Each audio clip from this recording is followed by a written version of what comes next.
Hello guys, welcome to the channel if you are new and welcome back if you are not. In this video I'm going to be building this F4 Phantom from Italeri in 1/72 scale.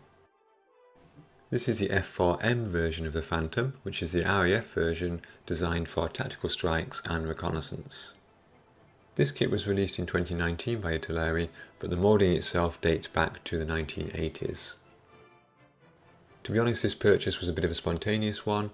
I saw it on the shelf in my local hobby store and I quite liked the three colour schemes we've got here. So we've got the overall grey scheme, we've got the classic grey and green scheme, and we've got this deep blue, dark blue navy scheme. So I snapped it up and I thought it would make a fun, quick build. If we look inside the box, the sprues seem to have a decent level of detail. The panel lines are nice and fine and they're engraved, they're not raised. And if we look here, for example, at the cockpit piece, okay, sure, there are some more modern kits which have more detail, but I'm pretty happy with this. Like Revell, Italeri instructions have this annoying habit of labelling colours with letters, which you then have to refer back to the colour chart at the beginning. Most of the cockpit is the same colour, so I started by assembling that.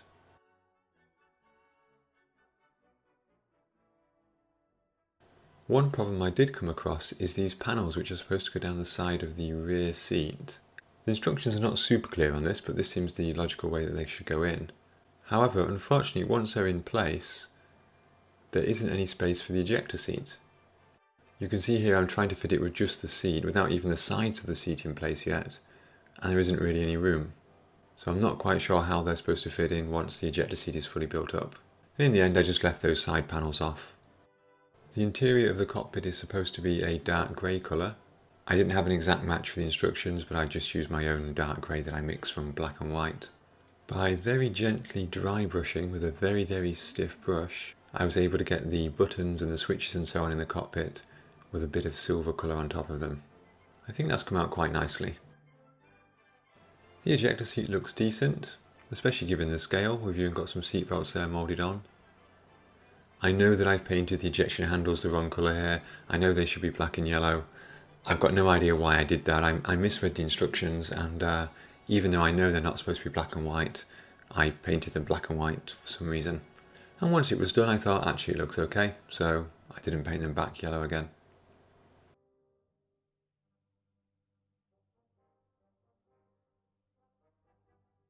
And before I did any more assembly, I painted the side of the fuselage here in black and the rear of that air intake as well. And the reason for that is it would be covered up by some following pieces and it'd be very hard to get the airbrush in there once the aircraft was built up, as you can see. After that was done, the inside of the air intakes were painted white.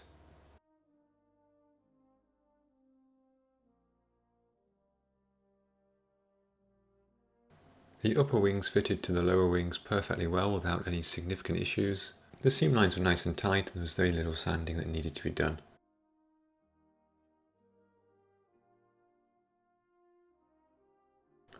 I did find that while the two halves of the fuselage fitted together perfectly well, the gap at the bottom wasn't brilliant. So I did glue the two fuselage halves together and then immediately glue the bottom of the fuselage on as well, so I could be sure that everything was in the right place and would fit later on. And I wouldn't need to worry about the gap being too small and things not fitting later on. You can see here in general the kit has gone together quite well.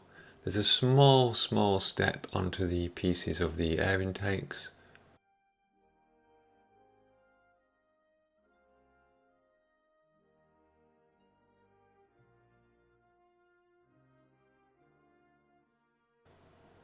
And a slightly bigger step on the underside where the front of the fuselage meets the main body of the fuselage.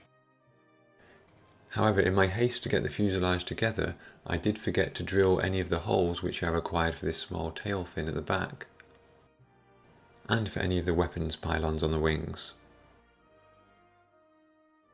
For the wheels we have a couple of options. We have these moulded plastic versions which look okay, and then we have these strange rubber versions which, well, don't really look okay. I've never seen that before in an aircraft, having rubber tyres like that in a kit, but I went for the moulded plastic versions.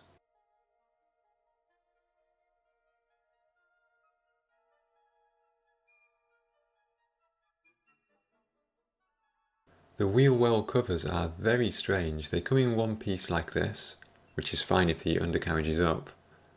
If you want them down, you have to cut this piece into 3. You can sort of see where you would do that there, to form the 3 halves which would open up. Italeri supply you with 2 options for the cockpit glass. You've got the single piece closed version here, or you've got the multi-piece version with the 2 cockpits open. I was going to use the open version, and therefore I just PVA glued the full version in place, rather than having to mask off the cockpit while I painted it. I just sacrificed that cockpit piece there. Now, a while ago I received these photo-etched weathering sort of distressed paint masks from Scale Models HQ. I must admit, when I tried them on the Dora, I didn't really like the results, but I think that was partly because I was a bit unclear of how to use them. So I did a bit of research and I thought I'd have another go at using them on this kit. Probably not so much this jagged one here, that's more for sort of flaky, sort of very old paint, I think. But the one with the smoother edges there on the left is the one that I decided to use. So I gave the Phantom a coat of primer. Instead of using Tamiya rattle cans, which are pretty expensive, I decided for this kit to try some Halford's automotive car primer. You can get a lot more for your money with that. It went down nicely. The only thing I would say is, especially at this scale, I probably should have sanded it back slightly because it was quite a coarse surface, and it does leave a little bit of a visible grain when the top coats are on. So I probably should have sanded this back, but overall, very pleased with that, and I'm glad about the savings I made compared to the Tamiya primer. So with the primer coat down, I airbrushed some very thin, light grey using this stencil on the wings. I rotated it at different angles. I tried to stick to the smaller parts of the stencil. Some of the edges here are quite hard, other ones are softer where I've had the stencil slightly raised above the surface. I went over some of the harder edges a couple of times with the stencil in different positions to try and soften them, and also with a slightly lighter grey colour as well. Then I did a fairly standard pre-shading on the panel lines with some thin XF69 NATO black. And I think that result looks pretty decent. I'm quite happy with that. The next job is to put on a thin layer of the actual top colour paint. I wasn't sure which of the schemes to go for. I really like the dark blue navy version, though I have recently made a dark blue Spitfire. But I really like the grey and the green classic RAF camouflage, so that's the version I went for. This particular version in the instructions has a white underside. You can see here, once that paint is down, you can see the distressed effect of the undercoat, the base coat, coming through slightly. It's not too strong, but it does give that paint a less monotonous look, which is really nice. I'm very happy with that. For the top camouflage, I didn't want to give the entire plane a coat of grey and then apply the green, because I would then definitely lose the distressed effect. So I applied the grey just by hand with the airbrush, no masking, roughly in the areas where it should be. If in doubt, adding a little bit more and going over the boundary rather than falling short of it. And I think you can see the distressed effect is showing through the grey there, the dark grey there. One of my favourite techniques for masking things like this is to use Tamiya masking sheets. This is so much easier to use than trying to make a complex shape out of masking tape. You can even draw your pattern on here or trace your pattern on here if you want to, but I just cut out pieces of this sheet to cover up the grey and mark out where the green would go. It doesn't matter that the green is going directly over the distressed pattern in some places and over the grey in other places. That will just add to some of the variation. And after quite a long time of masking, this is what I ended up with. It's not quite perfect, but it does more or less match the instructions. And here we are with the green paint applied. This was AK Real Colours RAF green, dark green. The paint used on these Phantoms was apparently the exact same colour as the World War II paint, so that's why I used the AK Real Colours one. There we go, there's the result of removing the masking. And I was very happy with this at this stage, it looked very nice indeed.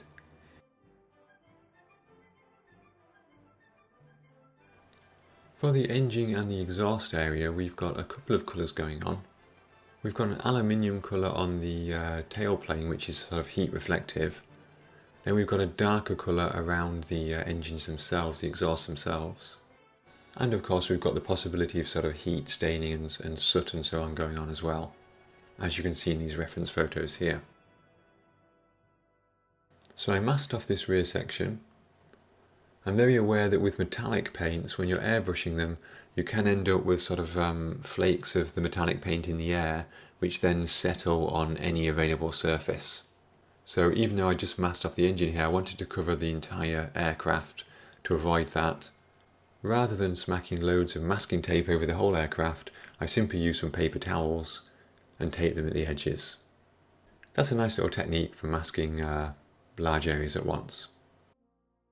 So I had three possible colours for the metallics. Got the XF16 aluminium, XF56, which is the metallic grey, and then the much darker X10 gunmetal.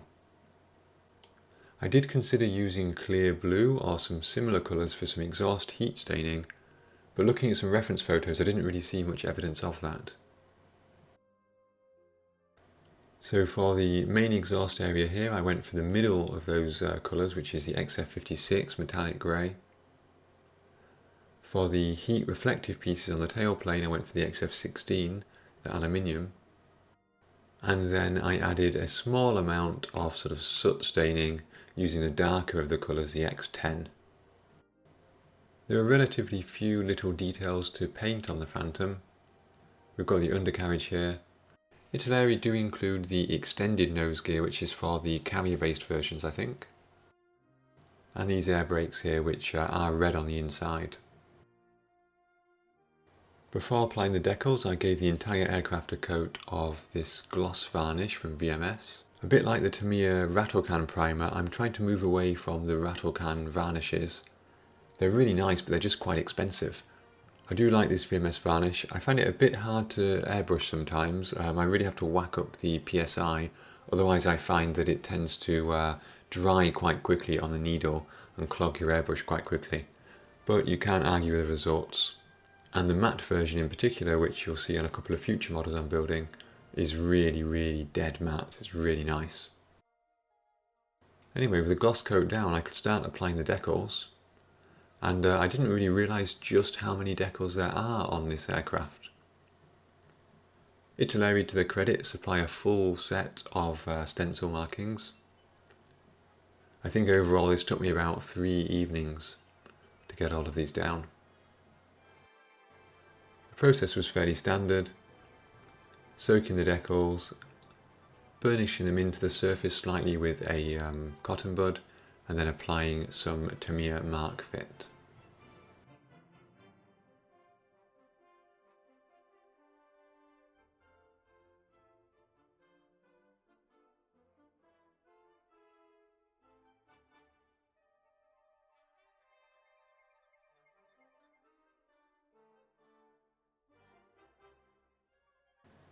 As I say, there are a lot of stencils, and you can see the process mostly done here.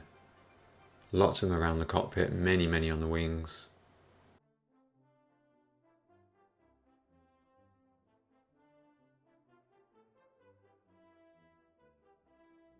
I could have painted the stripes on the missiles, but I decided the decals would work just as well. The one thing I was slightly confused about is the decals for the AIM-9 missiles. You get 4 of these, 2 on each side, but the instructions are kind of unclear about the decals for those. It includes the decals here on this grey scheme, it mentions them. It mentions them again on the dark blue scheme, but it doesn't mention them on the grey and green scheme. So I left my AIM-9s undecaled, partly for that and partly because there's only 2 decals, even though there are 4 missiles. At this stage I decided to try this new black panel line wash that I bought recently. It's kind of a sort of a oily black-brown colour. Normally I'd use oil paints for this, but I felt like just a sort of a pre-bottled solution, to be honest. Didn't really feel like mixing my own oil paint wash today. Here you can see what I meant before about that slightly rough surface showing through from the primer. It's got a bit of texture to it still, even with the gloss varnish. So as I say, next time I use that primer, I will give it a bit of a sand back just to take the worst of that off. Nevertheless, though, it's not a huge problem, and there's still a good bit of flow between the panel lines. These panel lines are really fine. They're finer than anything you'd find on an Airfix kit, for example. That does make it slightly harder to get the panel line wash working, but it also means they look a bit more to scale.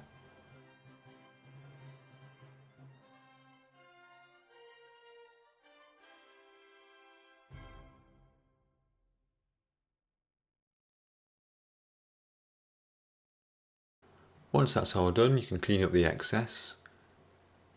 You can use a paintbrush for this, but I like to use a cotton bud dipped in a small amount of thinner. I tend to drag this back in the direction of the airflow as well, which just dirties up slightly the paint surface and makes it look a little bit less monotonous.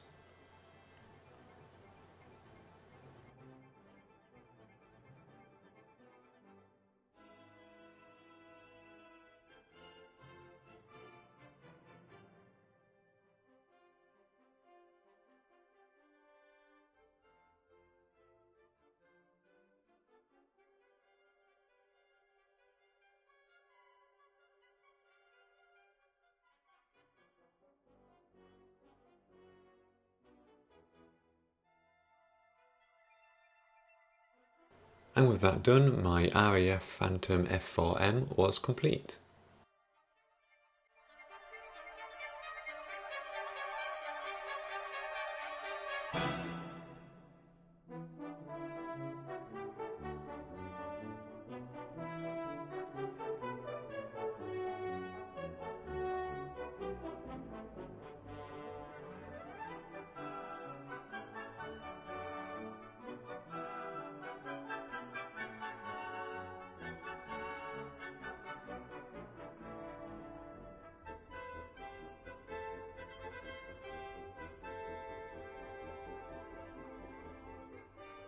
So there we go guys, that was my build of Italeri's 1/72nd scale Phantom F-4M. This was such a fun build, I really enjoyed it. I'm not sure if it's because it was quite a quick build, it just made it really easy for me to see the progress I was making, or if it's because it was quite a cheap kit and therefore I wasn't super worried about damaging it or destroying an expensive kit or something like that. But I really had a lot of fun building this. And of course it doesn't hurt that I really like the look of the Phantom as well. If you saw my recent stash video, you know I've got another Phantom in 1/48 scale in the stash. But yes, this was a really nice build. One of the few Italeri kits I built, actually. I think the only other thing I built was their submarine, the German Biber submarine, quite a long time ago. But no complaints here at all. Instructions are a little bit unclear in places, but nothing major. And I'm really happy with the final result. So guys, it is the summer, and I do occasionally go outside. I've got a couple of projects on my desk still that are sort of 90% at least complete.